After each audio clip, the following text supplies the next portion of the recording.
Egunon, izan berriro ongi etorri, eskerrik asko. Minutu gutxi batzuk gora bera, baina esan dezakeguneko puntua hasi garela. Atzo esan nizuen, atxaldeko ordua dela arriskutsua, goizekoa, ez da, xamurragoa. Badakigu, gaur gainera goizago, lehenago hasi garela, egunak hizketarako, gogoetarako, hausnarketarako, aukera asko dakartzalako eta danak baliatu nahi ditugu, eskerrak eman nahi dizkitzuet berriro, gurekin izateko beta hartu duzuelako. Gaurkoak ere hizkuntzen aniztasunaren gaira eramango gaitu, gaurkoak beste hizkin batzuetatik begiratzeko aukera emango digu, foroko gaietako beste baten ardatza esan dezagun, Europako hizkuntza aniztasuna babesteko politikak eta tresnak dira. Eta horren inguruan jardungo dugu nagusiki goizeko saioan. Lan bloke modura planteatu dugu foroan, badakizue, kongresua baino gehiago foroa izatea nahi dugula, zuek ere parte hartzea nahi dugula, eta horretarako, gogoratuko dizkitzuet berriro ere, parte hartzeko, ze bide ditugun, batetik txartelak erabiliz zuen galderak geuri helarazi, lankideak emango dizkitzue txartelak, eskertuko nizueke, alik eta bizkorren edo modu agil xamar batean ematen badizkigutzue galdera horiek, hori batetik eta gero bestetik Twitterren bitartez ari baldin bazarete, UNESCO etxearen kontutik eta aldala traola aipatuz, Donostia Forum traola aipatuz, galdera horiek guri helaraztea ere eskertuko genizueke bide batez, esango dizuet, wifia erabili nahi izan eskero erabiltzailea foroa dela, eta pasaitza 2016 zenbakiz idatzita. Foroa erabiltzailea eta 2006 pasaitza. Kartaren egoera aztertuko dugu, oraingo honetan, hain zuzen ere, ez da dudarik eremurriko hizkuntzen Europako kartak izan duela eta izango duela zerregina eta zerresana hizkuntzen biziberritzean eta normalizazio bidean Europan. Karta hori zertan den azalduko dugu eta karta hori biziberritzeko eta karta hori hobetzeko proposamenak ere izango dira gaur egunean zehar. Baina lehen da biziko hurbilpena, berriro ere makrotik hasita eta gero ondoren xehetasunetara iritsi ahal izateko, kartaren egoera aurkeztea izango da, gaur egungo Europarentzat eta epe motz edo ertaineko etorkizuneko Europarentzat duen garrantzia azpimarratzeko, aurrera egiteko ideiak ere emateko. Hoi bezala, aurkezpen sistemaia ezagutzen duzue atzodanik, lankide batek edo pertsona batek egingo du horren kontestualizazioa eta ondoren aditu ekarpenak ere izango ditugu. Eta hain zuzen ere, kontestualizazio hori egiteko gurekin dugu Mikel Arregi, Euskara Bilatik, Euskararen Nafar Institutotik. Mikel, zuretzat.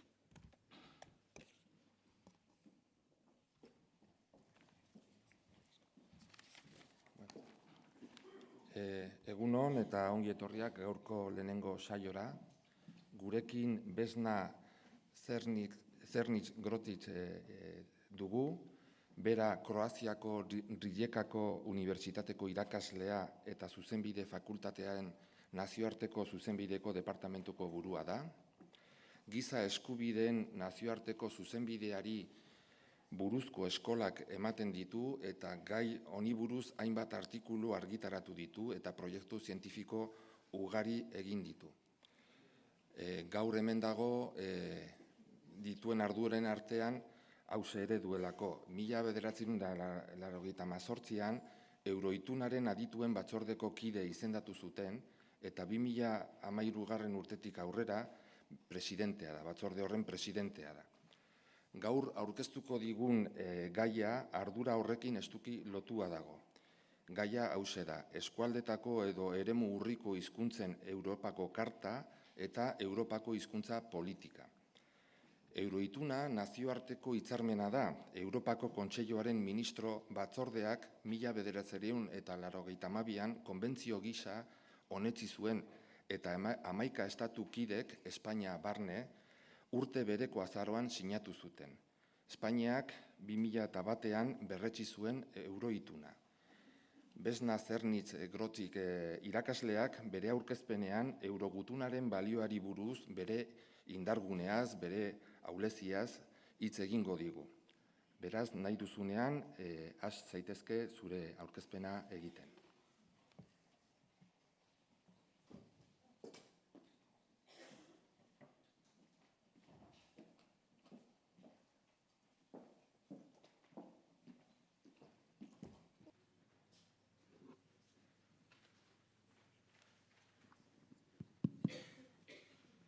Thank you very much for this very kind invitation, Excellency President of the Basque government. We're actually deeply honored that you're here, and it shows your deep commitment to matters relating to languages and linguistic diversity. Excellency Minister of Culture and Language Policy, I think the presentation by His Excellency, the Vice Minister, showed us to what extent Basque language is thriving and growing, and we would like to see this happening for all the languages of the world, if possible. Excellency, Ms. Maria Teresa Lizaranzu, who is our ambassador, your ambassador to UNESCO, and I must say she's doing a fantastic job of representing Spain. We're very proud to have her there. Aran Acha and Ortega, colleagues from UNESCO Basque country, ladies and gentlemen. Let me thank you for this warm welcome to San Sebastián. Had I known it was such a beautiful city, I would have stayed longer. But nobody told me that. It's only yesterday when I started calling some friends saying I'm going to San Sebastián, they said, "You're going for 2 days?" I said, well, then I started looking up in Google, etc., and I realized what a mistake it was. But I will come back, and I will ensure that I'm invited officially by you.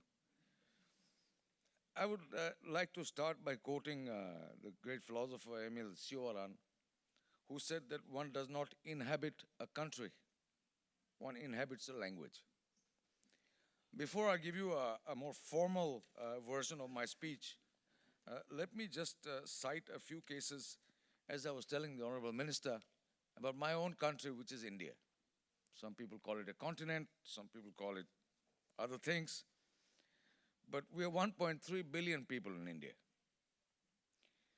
We have 122 major official languages and 1,600 of what we call other languages. We have 30 languages which are spoken by more than 1 million people, and 122 languages spoken by more than 10,000 people. So our problems are somewhat more complex than yours.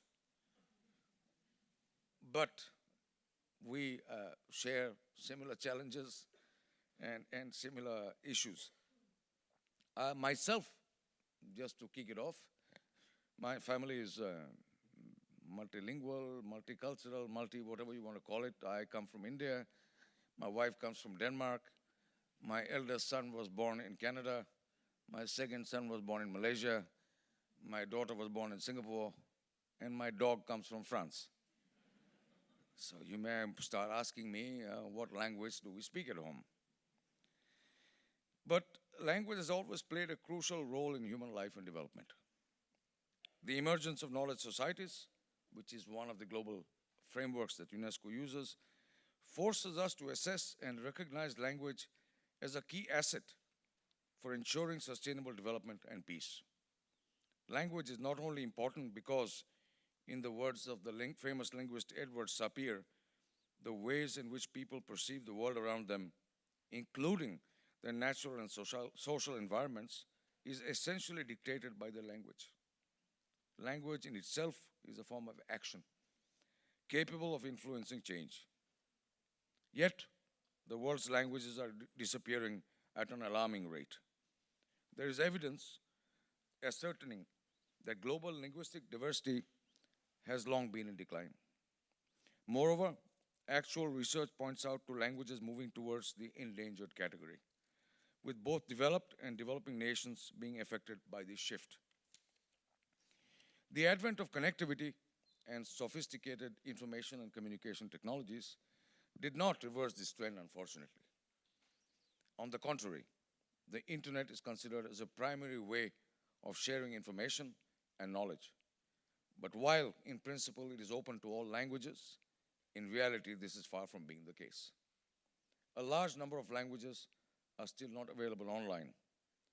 Those languages are not used in different domains such as e-commerce, e-learning, or e-governance. It is estimated that out of the world's approximately 6,700 languages, just 10 of them make up 84% of the content on the internet.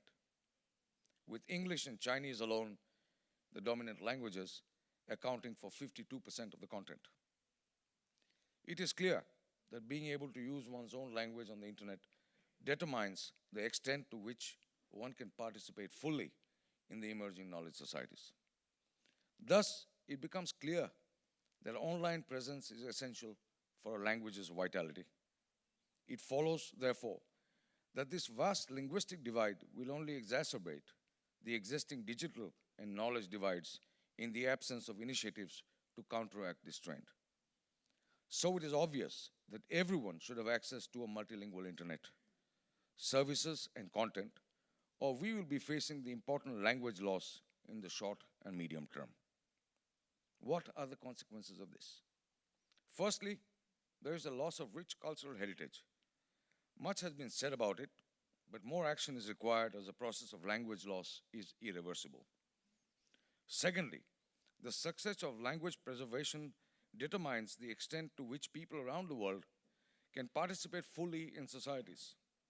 The lack of access to multilingual resources, services and goods, including on the internet, will only increase the currently growing digital and knowledge divides. Nations, communities, and individuals without universal access to the internet and its resources would be increasingly marginalized. Thirdly, UNESCO believes that technology plays a crucial role in the documentation, preservation, revitalization, and promotion of linguistic diversity. It can promote inclusive development for all members in society, regardless of their linguistic background, education, gender, abilities, or geographical location. UNESCO has always considered that cultural diversity and multilingualism have a key role to play in fostering pluralistic, equitable, and inclusive knowledge societies. To support this, it adopted a series of international normative instruments aimed at supporting the member states to formulate comprehensive language-related policies, allocate resources, and develop and use appropriate tools, services, and content in order to promote and facilitate linguistic diversity and multilingualism, including on the internet and in the media. UNESCO conventions, such as the UNESCO Convention and Recommendation Against Discrimination in Education, 1960, as well as UNESCO's Declaration on Race and Racial Prejudice, 1978, point out to the role of language in the debate about access to education and putting an end to discrimination. The proclamation of the International Mother Language Day in 1999 was a milestone, as well as the following conventions focusing on safeguarding cultural diversity and intangible heritage demonstrated the need to focus on languages in this process. I would also like to stress the importance of the recommendation concerning the promotion and use of multilingualism and universal access to cyberspace adopted by UNESCO's General Conference in 2003, which is the only normative instrument at the international level focusing on the promotion of these priorities. Thus, the member states are requested to consider undertaking actions in 4 areas to facilitate the implementation of this recommendation. Firstly, development of multilingual content and systems. Secondly, facilitation of access to networks and systems. Thirdly, development of public domain content. And last but not least, reaffirming the equitable balance between the interests of rights holders and public interest. In this regard, the organization supports the inclusion of new languages in the digital world, the creation and dissemination of content in local languages on the internet and mass communication channels, and encourages multilingual access to digital resources in cyberspace. UNESCO emphasizes language's crucial role in increasing the free flow of information and ideas throughout the world. The 2030 Agenda for Sustainable Development, adopted by the global community in 2015, is focused on 17 Sustainable Development Goals. Tangible goals that should lead to greater shared prosperity and peace. However, it became very clear that in our multifaceted and constantly changing world, communication and information remain key aspects of implementing these goals. Thus, language and linguistic diversity becomes a central theme, an intangible tacit. Ladies and gentlemen, language matters for development.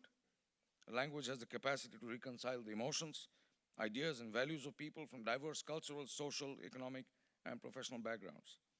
It is a key contributor to dialogue, tolerance, and peace. Language also plays part in the construction and expression of individual and collective identity.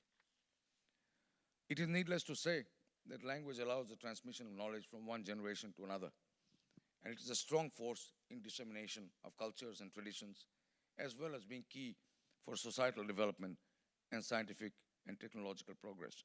And here I would like to just briefly say that we have noticed in countries like India and many other parts of the world that when a language disappears, actually cultural traditions disappear. Music disappears, songs disappear, poetry disappears. So it's got a much larger impact than just having a tool or a process of communication which disappears. So therefore, I welcome the presentation of His Excellency the Vice Minister to highlight the amount of efforts which have been done in the Basque country to promote and preserve and protect and even expand the Basque language, because then you guarantee that your traditions, your cultural practices, your poetry, your music, your songs, they survive. In parallel with the adoption and development of normative instruments, UNESCO has initiated a number of projects in the last decade. They were aimed at the strengthening of national and regional institutional capacities to foster the implementation of language policies, train key players on the technical applications for language promotion, produce self-learning tools and training manuals, promote information sharing and exchange of good practices, and South-South and North-South cooperation. A further step taken by UNESCO is the creation of local content and its distribution through both local and global internet infrastructures. Local content is a rich source of knowledge that can contribute to sustainable development. Thus, accessing, preserving, and promoting it becomes a vector in the achieving of the Sustainable Development Goals. And here again, I would like to do a quick aside, because we did a study not so long ago about availability of local content and cost of access to the internet. And wherever there has been more local content on the internet, there has been far lower costs of access. So even from a business perspective, it makes sense. Because if you consider the fact that out of the 6,700 official languages, only 400 odd are online, that means a large majority, vast majority of languages are not online. Therefore, they are completely excluded from participating in the internet space, in the internet sphere, of promoting their poems, their songs, their dance, their languages, their culture, their arts, and everything else, because they're just simply not online.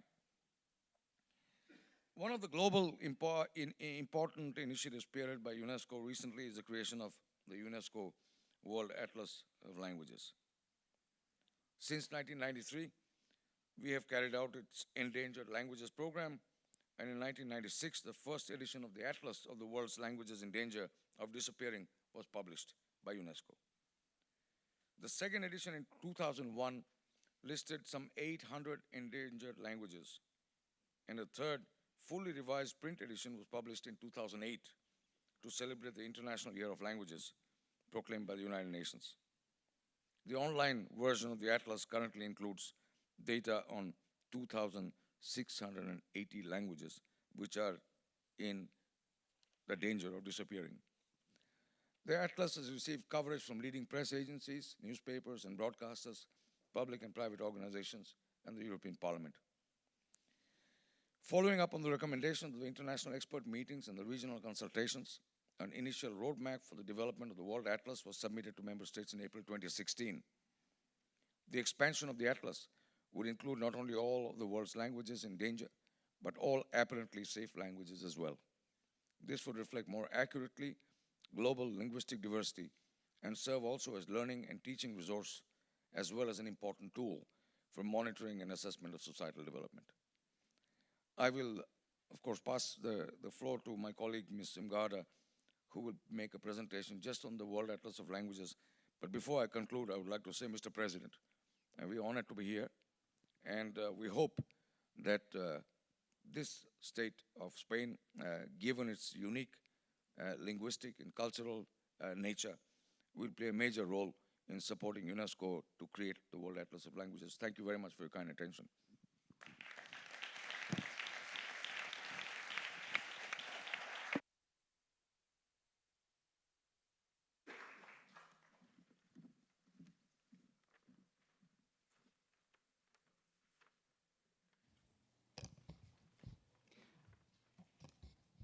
Good afternoon, His Excellency President of the Basque Government, Excellency Minister of Culture, Vice Minister of Culture and Language Policy, Ambassador of Spain to UNESCO, colleagues from UNESCO Basque Center, ladies and gentlemen. It is a great pleasure to be here, and I could just join our director, Indrajit Banerjee, for thanking you for extended hospitality, support, and as well invitation and great opportunity to be with you today. And I would like to focus today on our recent global initiative, which builds up on more than 1 decade work, what UNESCO has been doing in the language protection area, and our plans to expand it, to scale it up to Global Atlas of Languages. But before I do it, I would like to bring you back to 1948. A Universal Declaration on Human Rights states what everyone is entitled to the rights and freedom to set forth in this declaration, without distinction in any kind, such as race, color, sex, language, religion, and so on. That's very important to keep in mind, speaking about language issues, that all human beings have as well a right to the language. And very often we forget these fundamental rights and freedoms because we look at other related aspects of human-based approach and different rights related to political participation, economic rights, but we tend to forget very often about that every human being has its own language and it has a right to that language. As well, I would like to, just to stop for a few seconds, it was already referred in Mr. Banerjee's speech, a reference to the recommendation concerning the promotion and use of multilingualism in universal access to cyberspace. This is a very unique normative instrument. UNESCO is known for its cultural conventions on intangible heritage, cultural diversity, and many other ones which relate to education. But we are very proud to say that our member states in 2003 adopted this recommendation, which requires all member states around the world to take concrete measures in promoting multilingualism, access to multilingual information. And here what is important to see when we speak about human rights approach, we as well refer not only to linguistic rights, but as well we look at Article 19, which speaks about freedom of expression, access to information. And that is very important as well to see how language is mainstreamed within entire human rights approach and a related mechanism. And we could see it as well very clearly what we need to highlight other role of language. Language is not only cultural heritage, it is a cultural heritage, but as well we would like as well to stress that this is a living organism, which already was stated by my colleague, but we as well see that language is an asset for economic, political, cultural, technological, educational development. And that is important as well to take into consideration that this is a resource which is needed to be taken care, which needs to be included in policy development, in business plans, in educational programs, as well as supported and promoted at all levels. UNESCO has been working already for a long time in language endangerment area. And here you have screenshots from our Atlas of Languages in Danger, which already inscribes of 2,680 languages.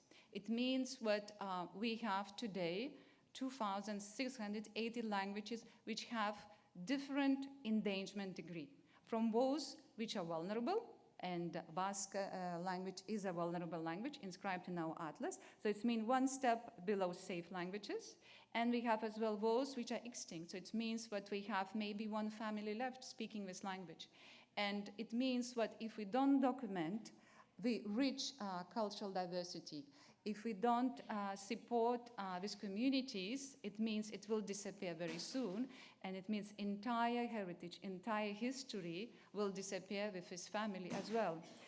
So this is why it is important to look at this seriously, include in policy discussions, to explore all opportunities related to networks, academia, civil society, as well as involve language speakers in language revitalization efforts.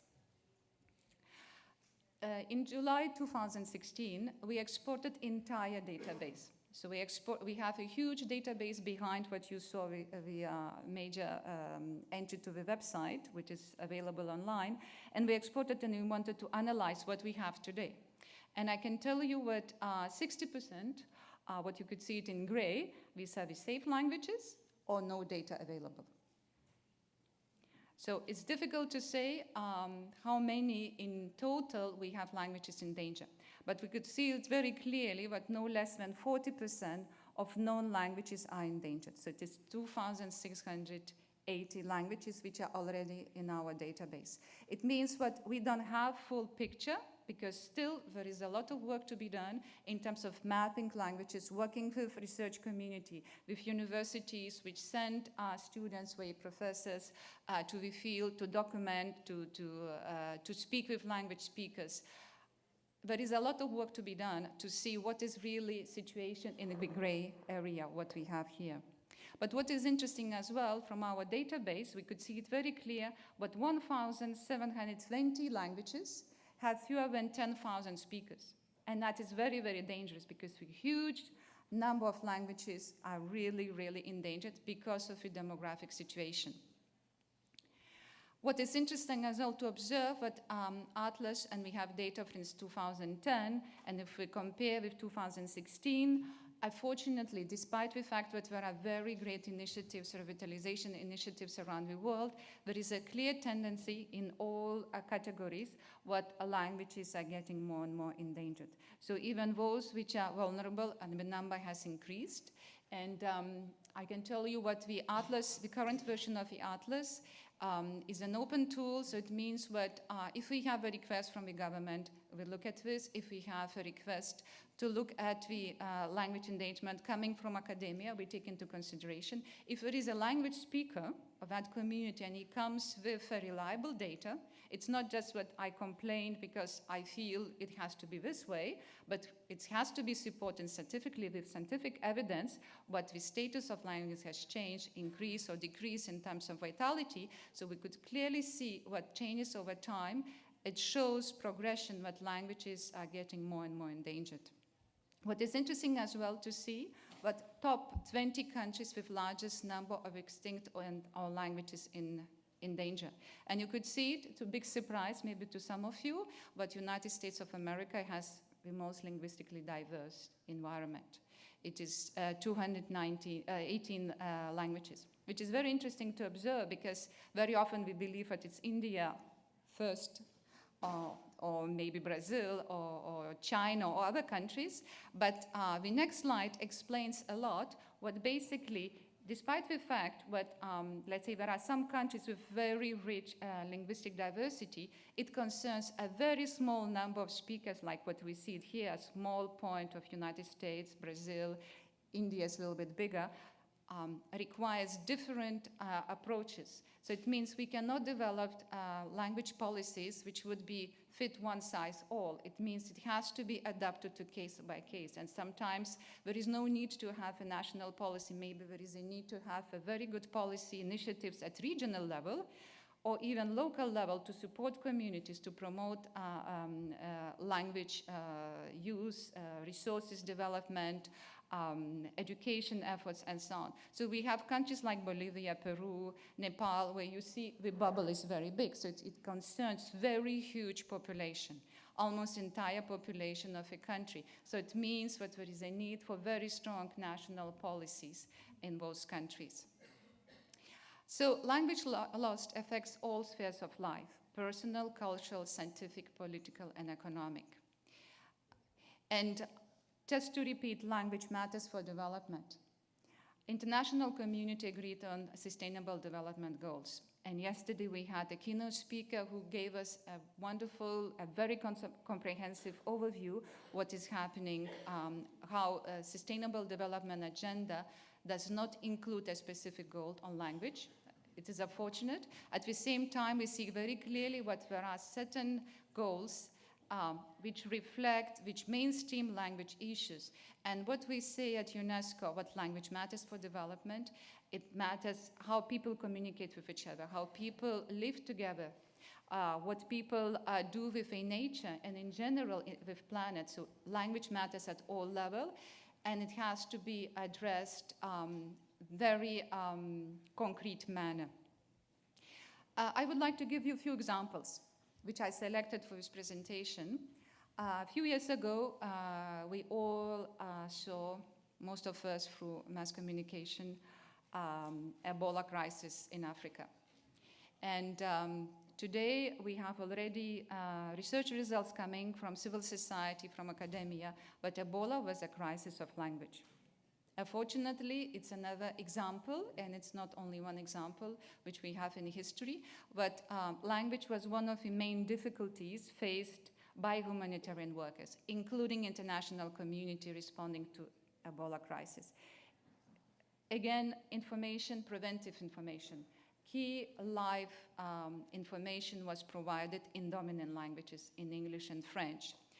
And majority of concerned communities did not understand those languages. So it means we had resources, financial resources, we had political will, we had international attention from media, from all the partners, but something what we overlooked, it was language. Information was not provided in a language understood by community.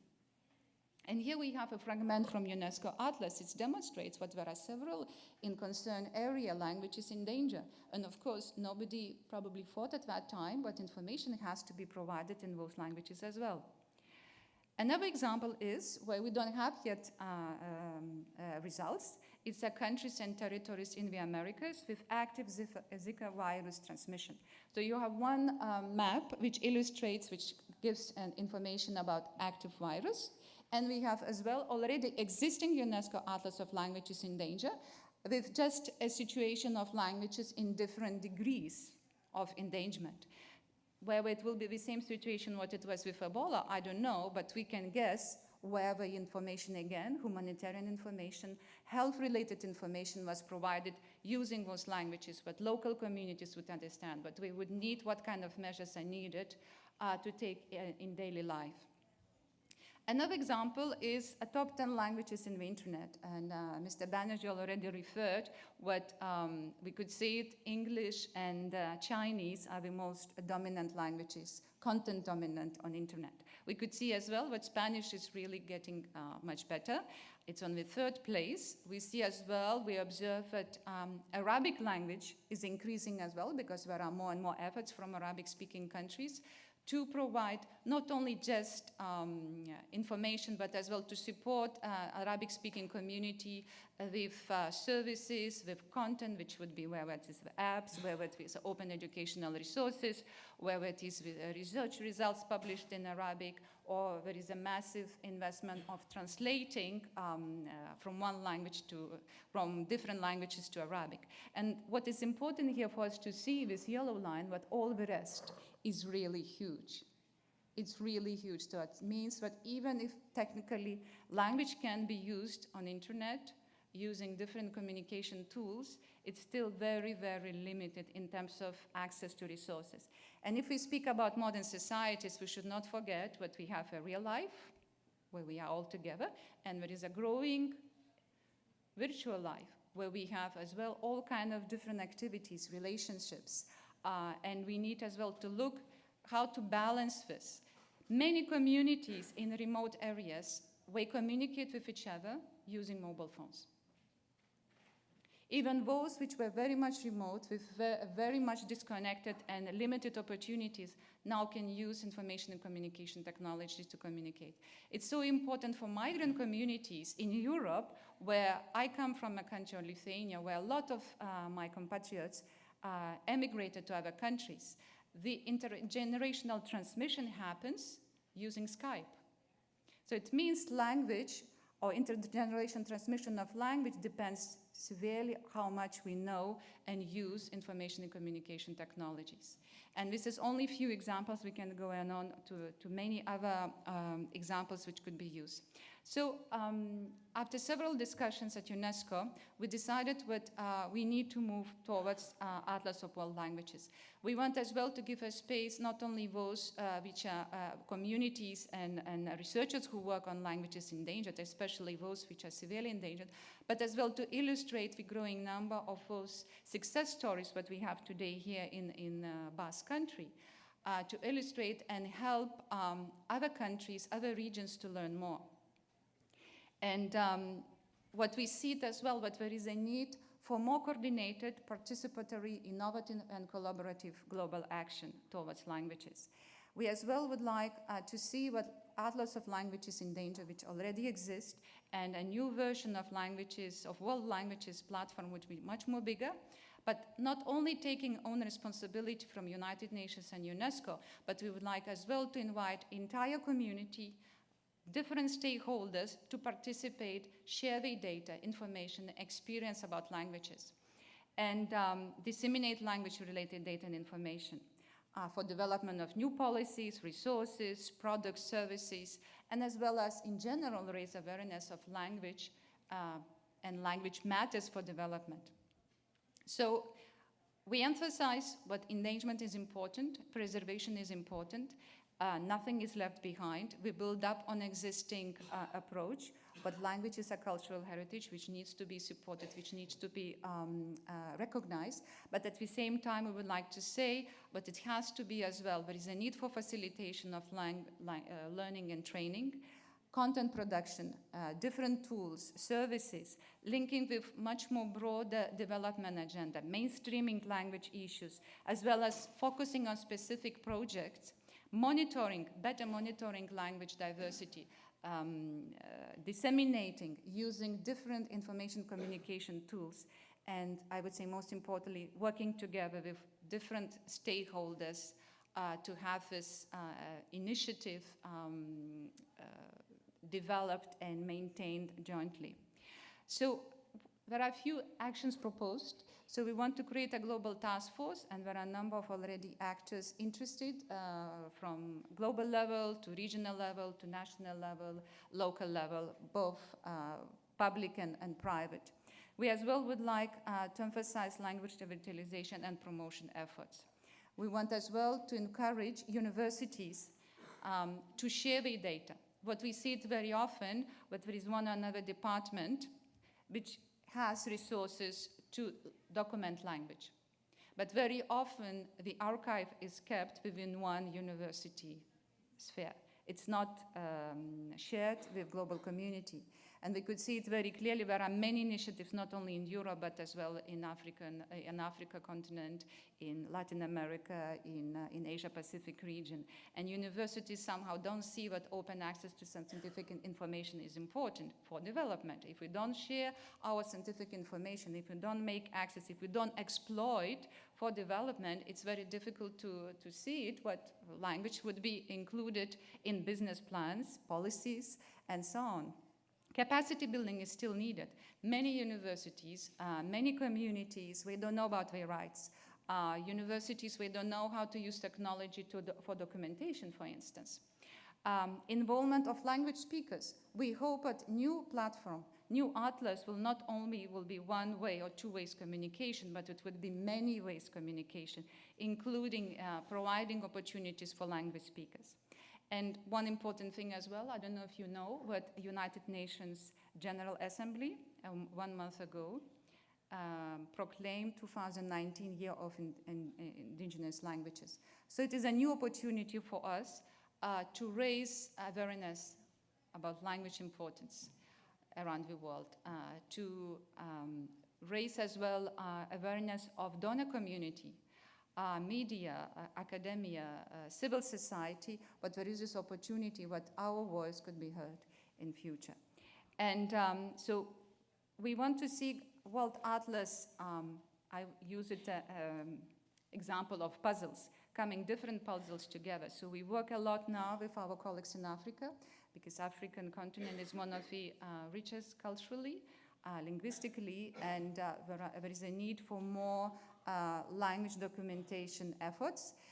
So we work very closely with African Academy of Languages, ACALAN, on a joint project, and we hope it will receive support for that, bringing 25 universities from different African countries to work together, and with data would contribute to the atlas. We as well hope that someone will take a lead in Europe. There is a lot of experience, positive experience, good experience, which could be used, which could be transmitted from Europe to South and other parts of the world. And as already said, we are in the process of establishing global task force. So we will have international advisory committee, which will advise us on scientific, technical aspects. Global institutional network, primarily universities, academia, institutes, language centers who have official, legitimate function in society, in governments, to document, to map language resources, but we would share with us official data, but we would share with resources which would be then exploited at policy level, industry level, educational level, and other levels. And the third one, we hope that virtual communities will attract as well attention of language speakers. So that is a very basic scheme which is used now, and we discuss with technical team. We have a number of experts from different countries contributing to revision of Language Vitality Index, which was a methodology used for inscription of languages in danger. So we have to revise it because there are new situations, there are new scenarios in place. And so this work is going on, and I hope that you will join our efforts. And if you have any questions, here's my email address. You can send to me ideas, proposals, and thank you very much for your attention.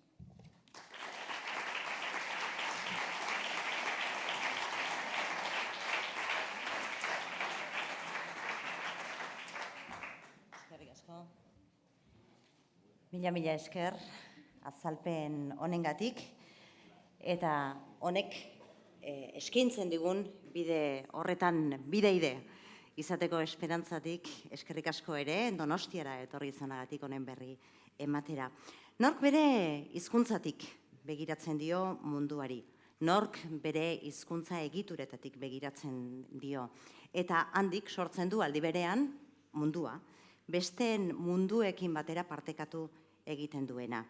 Sareak sortzen dira, sareak trinkotu egiten dira horrela, elkar eraginez eta elkar aberastuz. Izan ere, aniztasuna da elkar aberazten gaituena.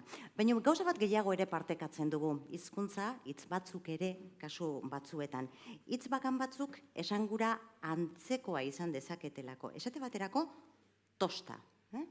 Gaztelaniaz, bankada esaten dute, eta Atlantikoko zenbait hizkuntzetan ez da horren urruti, nahiko agertu egon daiteke esangura. Eta tosta bada Donostia 2016 fundazioak bultzatutako proiektu bat. Donostiatik abiatuta, bertan garatu den, enbaxada ibiltaria esan dezagun, hizkuntza eta kulturen festa ibiltaria, bere protagonistek eurek eratuta eta 7 lurralde desberdinetan barrena ibili dena. Kultura hizkuntzak elkarrekin bizitzeko.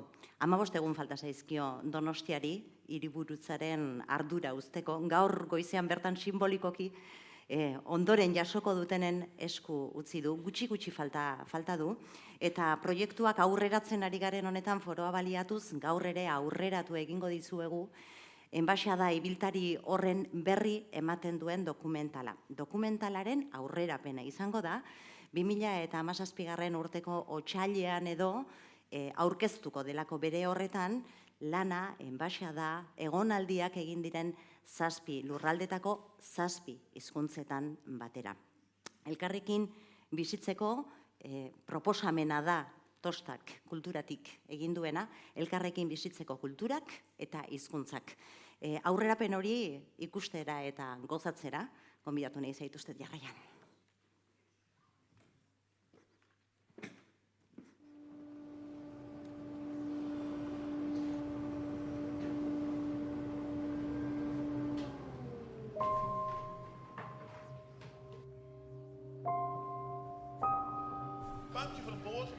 is in een soort talen tosta. En het is eigenlijk de verkeerzin om dat als verbiedend wordt te broeken.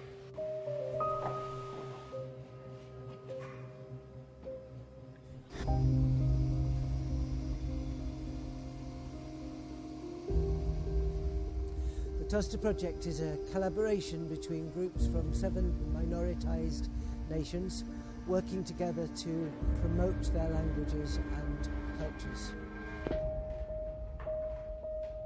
Hynny yw Iwerddon, Cernyw, Cymru, yr Alban, Friesland, Galicia a Gwlad y Basg.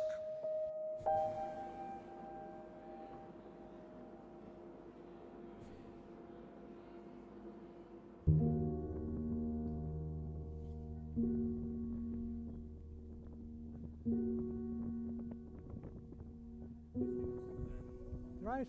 All right, will I introduce myself? Okay. Okay. We're recording. Okay. Do you want me to look to camera or to you? Camera. To camera. Right, okay. Well, eo Donald am domsa. Rugu was togium la clia me. Keger of Astun and Owl the Winter. Gentleman Mocker be Mechana here on the Jernach for Gaelge or Hokus like Ishig Maher the Warger Moonshore Scullavion.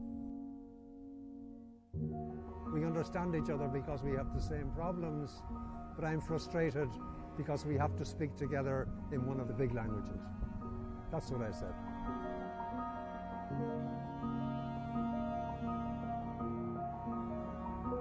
Estamos orgullosos de falar no noso idioma que nos conecta con moitísimas nacións europeas. Sin que existan esas linguas e sin a diversidade lingüística e cultural de Europa, é difícil que poida haber progreso social, progreso democrático, progreso económico tamén para todos e todas nós. To me, offering the minority cultures of the world the opportunity to engage with each other, to celebrate together and to create together is one of the best foundations for peace amongst the whole of humankind. The thing we share with the other minority languages is a fight to exist. There was a widow all forlorn, Pledgio a devia sananjo. And Pledgio a devia sananjo is flowers that grow in the valley. Speak about what they did in their lives. And it goes back to this Pledgio a devia sananjo. Ik ben Aukje Schaafsma. Ik ben op residentiewest naar Cornwall. My name is Lynette Riz-Parry and I'm an artist working with mixed media. Hi, I'm Zena and I got the chance to go to Skye 5 weeks for a residency. Eswisha Sophie Stefan agus Sananala Bahami. Son Melendajes, recolledora de cancións do mar. Fernwi Naomi, doing Piradia Project Tosta.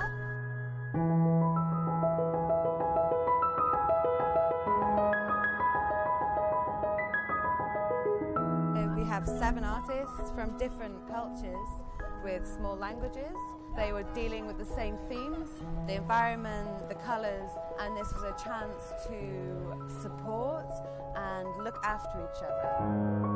I use newspapers from the Galician language and I use Welsh newspapers.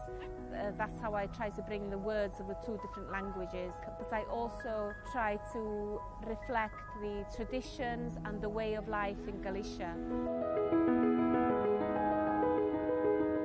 I researched stories that had been passed down in Gaelic and I wanted to find a story that was connected to the sea. While I was there I found a story about Cromara, which are cows that live undersea. So during my time on Skye I set about making some Cromara. So I think that's a really important thing and really healthy and for people to have that understanding about where they came from.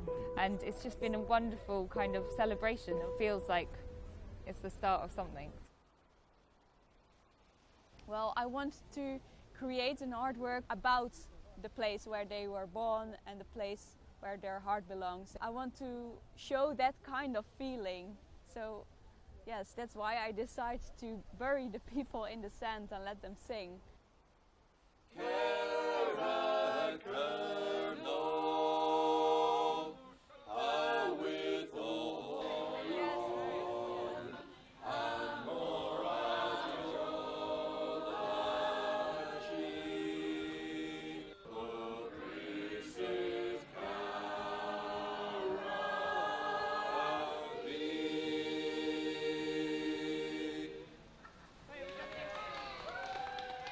Fries is voor mij mijn eerste taal.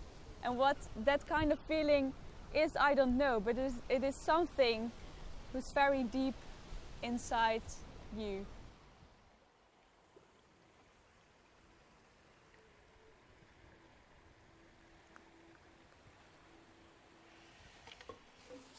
So ha mission gaunsid agus ceolated agus chud mi cordam a bhí nam jaling gaelic a gopid idir project tosta an seo an dích na Bascach. Agus fadúlach film chuid a chruúcha a tor scóil an dachan an Bascais agus gaelic. Agus nuair sin bhacam the soundtrack. Argi dago pertsone kusu ez bezela kulturek A hianu agus rain mi na céman downs a céim éiad an chalaparta.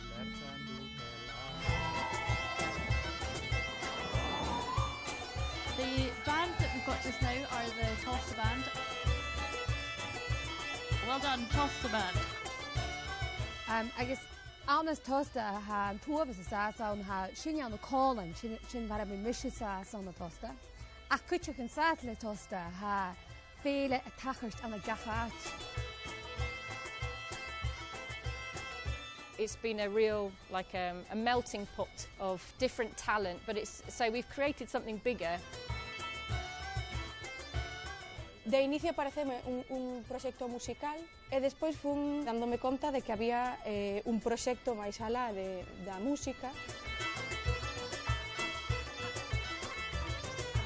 Hanning sig gyda gael I cast ac yn syr, sgas gyfyd me clwch ciol. Sian yn ydych gyda ni chi. Ha ciol cho cytnoch do cwlta yn y gaelig, agos ha.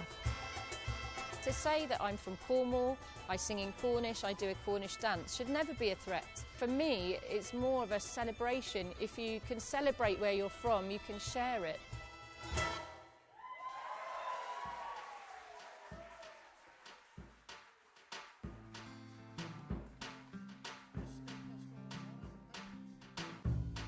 And laver cough you laver queer, never a those man a davus ray here, mes Dane heptavus a golas dear. We start with a poem of Gabriel Aresti. In het Fries klinkt dat zo. Ik zal verdedigen. Nire aitaren etxea defendituko dut. Otsoen kontra, zikatearen kontra, lukurreriaren kontra, justiziaren kontra defenditu eginen dut nire aitaren etxea. Galduko ditut haziendak, soloak, pinudiak. Galduko ditut korrituak, errentak, interesak. Baina nire aitaren etxea defendituko dut. Armak kenduko dizkidate. Eta eskuarekin defendituko dut nire aitaren etxea. Eskuak ebakiko dizkidate. Eta besoarekin defendituko dut nire aitaren etxea. Besorik gabe, sorbaldik gabe, bularrik gabe utziko naute. Eta arimarekin defendituko dut nire aitaren etxea. Ni hilen naiz. Nire arima galduko da. Nire askazia galduko da. Baina nire aitaren etxeak irauden duztutik. Thank you. Great. Eskarikasta. Met mijn kritiek aan de mensen en zien keert aan heen. Sjoch maar skaske wil zien ulle smunke get hashin et jallichte. A cultura, herdanza que se trae de atrás, de donde naces, de donde te crías, ¿no? De donde aprendes.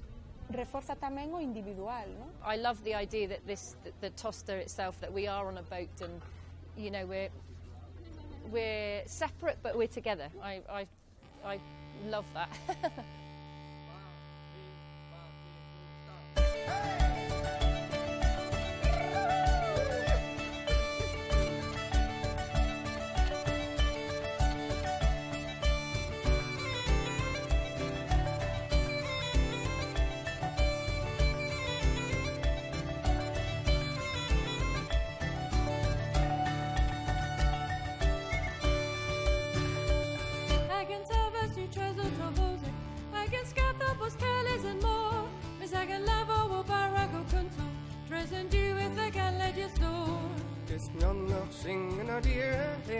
chasse ní a fód, agus íon sios ar a dochta, agus lenne ní a dol. Dáwer awr fydd yr mawr yr rai bychain, nach yn hedlaeth yn afol yng nghyd, ach i dran nhw'n trysorau diwylliant, a chyfeillion ymhen draw'r byd. Han het Jan het zeer kranar in jou, mijn chick been is koen, maar op haar glem met kanan, jolaren is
Bestemd van het wetter, de zee speelt tot die droog is bloed.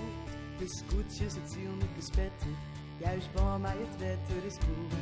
Cantarte e Galicia, la lingua galega, consuelo de todos los males, alivio de pena.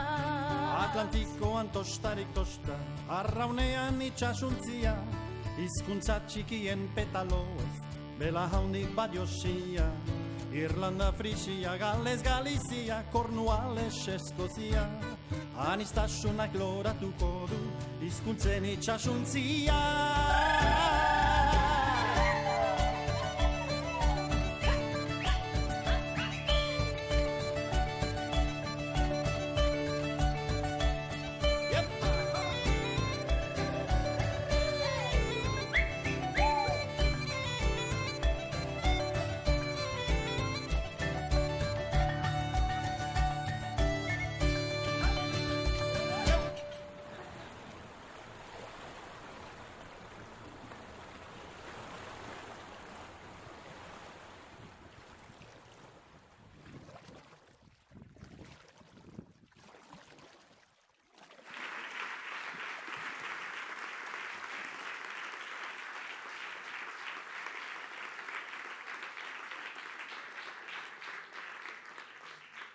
Murgiltze ederra zalantzarik gabe, aurrerapena izan da, Otsaila aldean edo ikusi ahal izango dugu tostak emandako guztia, kontatu aldena beinipein, eta ikusiko dugu noski, egonaldiak egin diren 7 lurraldetako, jatorrizko 7 hizkuntzetan. Aipatu da lan honetan ere bai, nun bizi garen lehen ere atlasari begira ari ginela esan zaigu, eskara lurraldeetan bakarrik bizi, hizkuntzetan bizi gara. Atzo goizean ere, sarrera hitzaldia bikain egin zigun Susan Romeinek ere esan zigun, ezta? Nire hizkuntzaren mugak dira, nire munduaren mugak. Bada, kontzeptu horretan, UNESCO izan daiteke mundu mailako etxea. Nazioartean zabaltzea, honen berri nazioartean zabaltzeko ardura ere baduena, UNESCO etxea, haren etxetxoa Euskal Herrian, eta Maria Teresa Lizarantzu da Espainiako enbaxadorea UNESCOn. Beraz, ari emango diot hitza, plazer handiz, eta eskerrak emanez gurekin izateagatik. Horria.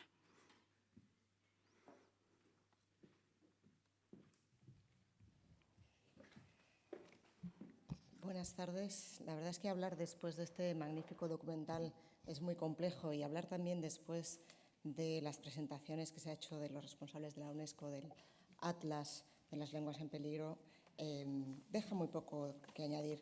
Simplemente yo quería aprovechar esta ocasión para agradecer a todas las instituciones que han trabajado en este foro, para agradecer a la Fundación Donostia 2016, a UNESCO Chea, también, por supuesto, la presencia del Endacari, del alcalde, de los consejeros, porque desde que se empezó a hablar de este foro, uno de los planteamientos, o por lo menos desde la UNESCO, que a mí me gustó poder, es que se viera el trabajo que se hace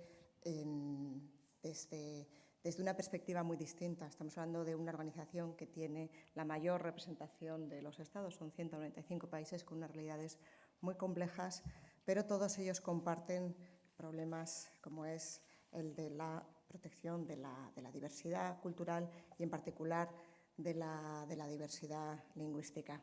Y como la presentación o la organización de este foro ha abarcado muchos aspectos, centrándose especialmente en el ámbito europeo, la presencia de la UNESCO lo que nos permite es ver que hay otras realidades más complejas. Se ha hablado de los marcos normativos que se han venido desarrollando entre los últimos años. Yo no quiero repetirme, ya se ha citado ese reiterado artículo 2 de la Convención de los Derechos Humanos que habla de la no discriminación, entre otros motivos, por la lengua.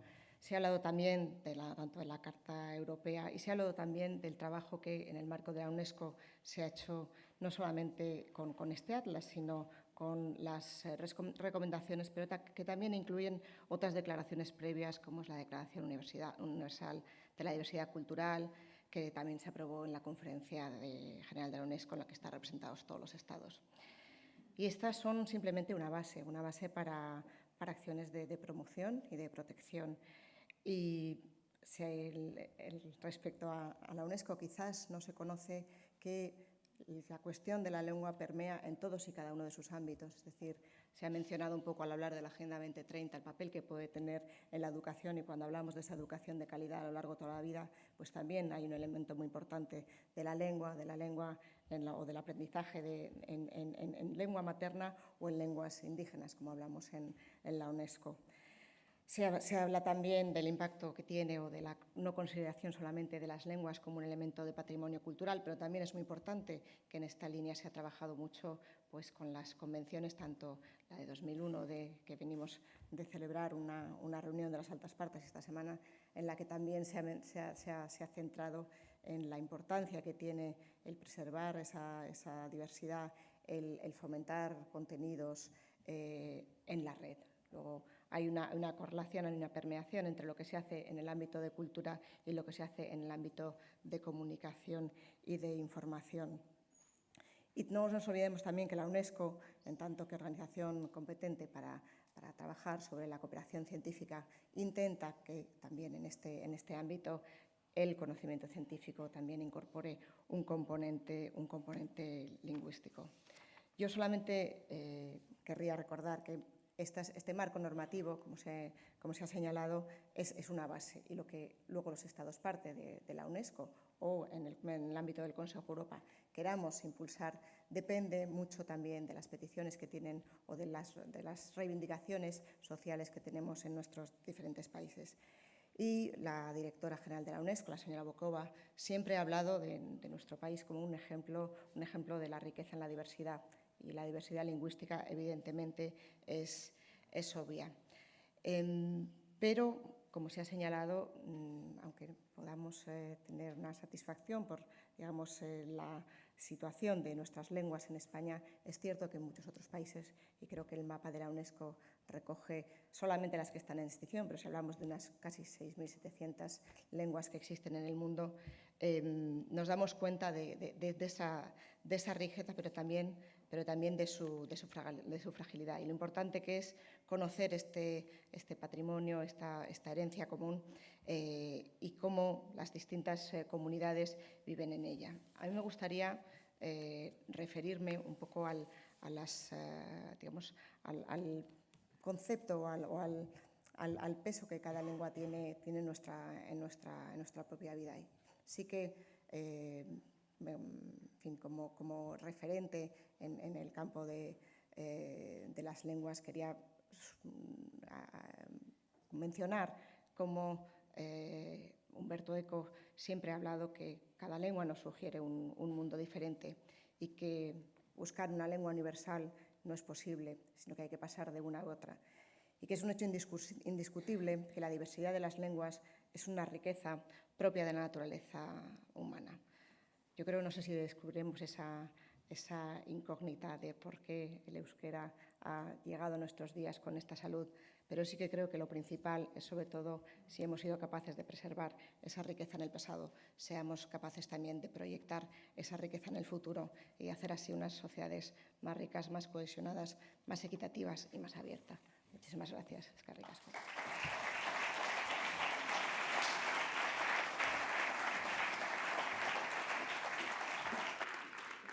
Eskerrik asko.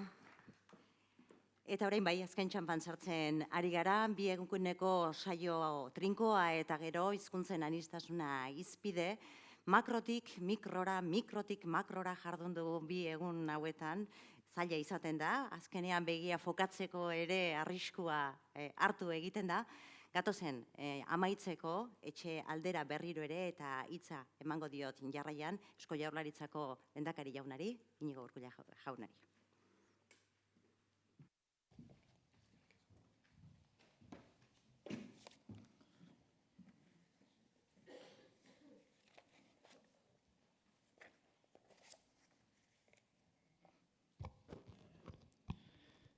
Herri agintariok, UNESCO erakundeko arduradunok, jaun Andreok, arratsaldeon, ongi etorriak. Bienvenidas y bienvenidos al Foro de la Diversidad Lingüística de Europa.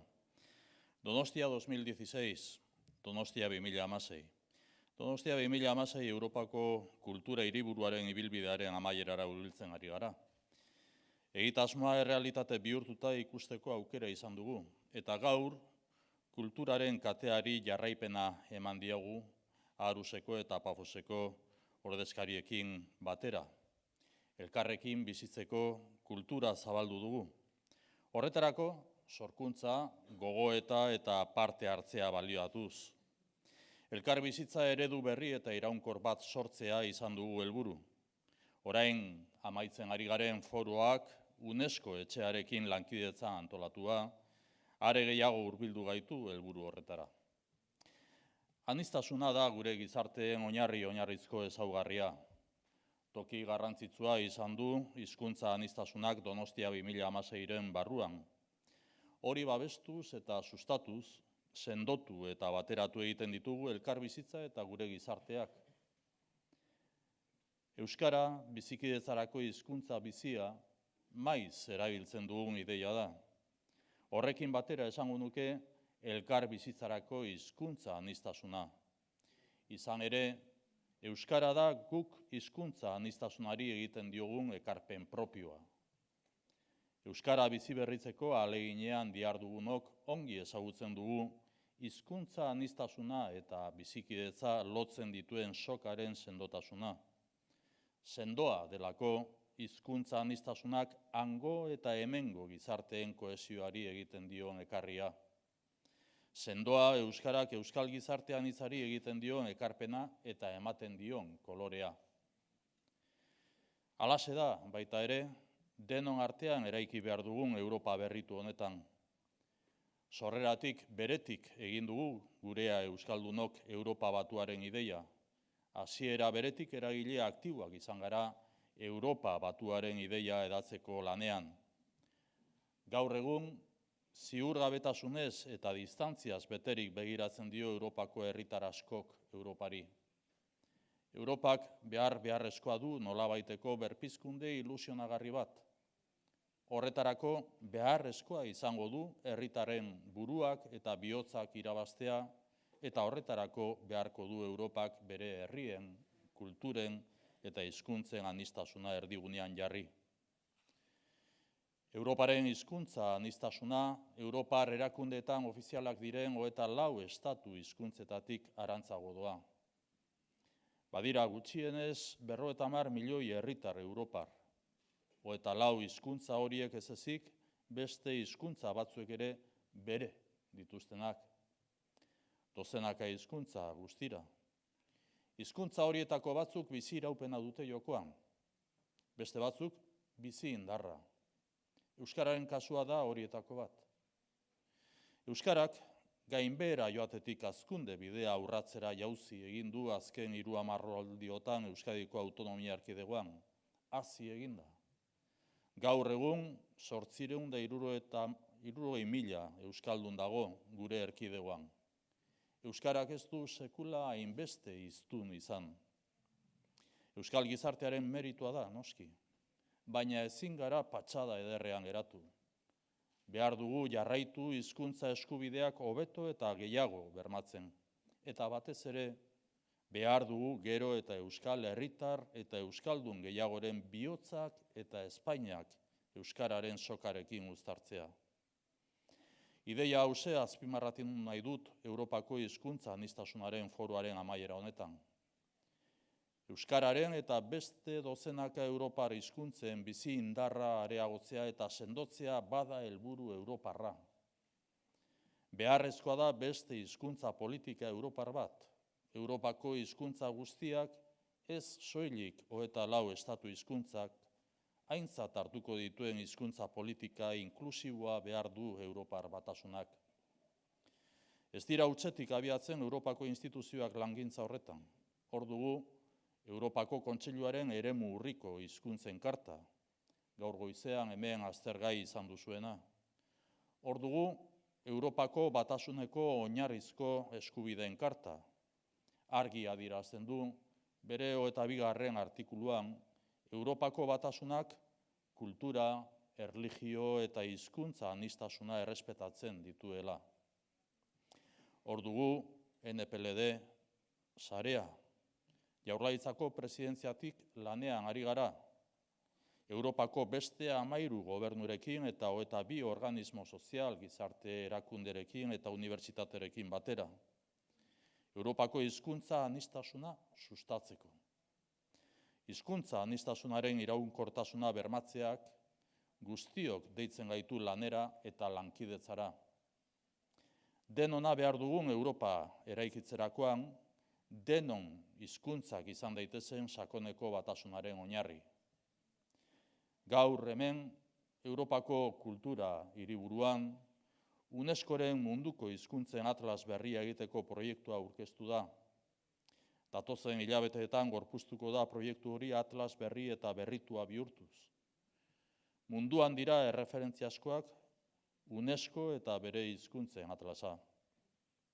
Ziur naiz, tresna eraginkorra izango dela atlas berri eta berritua. Zorionak eta eskerrik asko.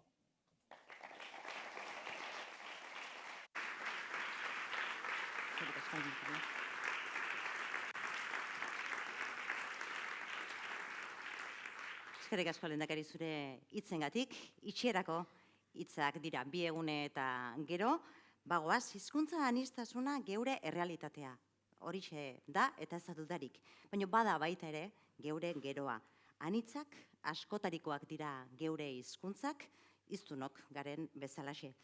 Aniztasuna aldarrikatu dugu, berezkoa zaigun aberastasunaren jagole ere bagarelako neurri handi batean. Hiztunok gu geu diversitatearen isla ere bagarelako. Gaur bagoaz, atzo ona sartu ginen, baino jantziago, hala espero dugu behintzat, eta baita ere, atzo ona sartu ginen, baino argiago dugula, geure esku ere badagoela, aldarrikatu duguna, egunetik egunera, hitzetik ekintzetara ere, eramatea. Oraintxe entzun dugu, aniztasuna loratuko da, hizkuntzen itsasontzian. Bedi, 2 eguneko foro hau, itsasontzi horren branka. Mila esker, eskaini diguzuen arretarengatik.